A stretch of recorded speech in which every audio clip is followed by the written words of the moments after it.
कितने संत होते हैं आचार्य जिनको शिष्य भावभ्य है, मिथ्या दृष्टि है, और उसके संग में दीक्षित कितने मुनिराज दीक्षा लेकर भावलिंग प्राप्त करके मोक्ष चले जाते, और गुरु महाराज मिथ्या दृष्टि है। अब देख लीजिए, गुरु महाराज मिथ्या दृष्टि हैं, अभव्य हैं, उनको कभी सम्यक दर्शन होना नहीं, लेकिन उनके शिष्यों को शिष्य भी नहीं समझ पाए कि मेरा गुरु मिथ्या दृष्टि है, क्योंकि चर्या सब शुद्ध थी।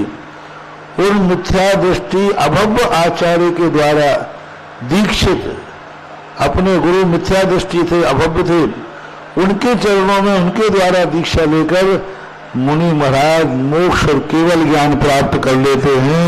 जब वही पता नहीं कर पाए तो तुम और हम क्या पता कर पाएंगे। ऐसे शास्त्रों में बहुत सारे उदाहरण मिलते हैं। कई लोग ऐसे बताते हैं कि पहले 6 ऋतु के फल आ जाते थे।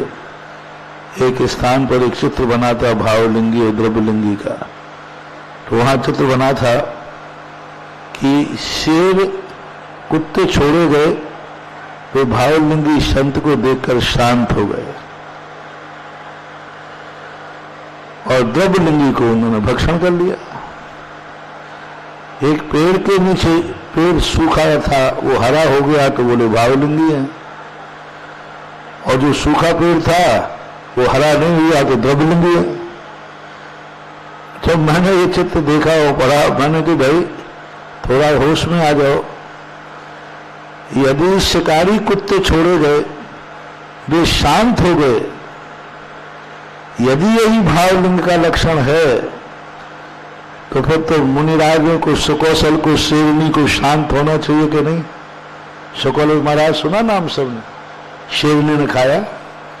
सुकौशल महाराज भावलिंगी थे कि द्रव्यलिंगी? नियम से भावलिंगी, मोक्ष प्राप्त किया। फिर शेरनी ने उनको कैसे खाया, कैसे शांत नहीं हुई शेरनी? सुकमाल मुनिराज को पूर्व भाव की बैरर श्यारणी भावलिंगी थे, शर्वार सिद्धि गए, तो श्यारणी शांत क्यों नहीं हुई? पांडव आदि भावलिंगी थे, बैरी ने आकर के उनको आभूषण पहनाए, वो बैर भाव क्यों नहीं भूले? क्योंकि भावलिंगी को देख करके तो बैर भाव भूल जाना चाहिए। चलो ये सब छोटे मोटे चीज हैं। पारसनाथ को देखकर, पारसनाथ तो जब तीर्थंकर अवस्था में जब वे मुनि बने, वे भावलिंगी थे कि द्रव्यलिंगी?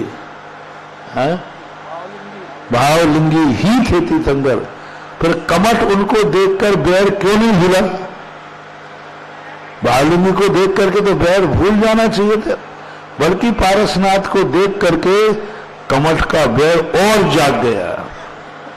वैसे शांत जा रहा था, पारसनाथ को देखकर इतना क्रोध आया उसको कि 8 दिन तक परेशान हो गया।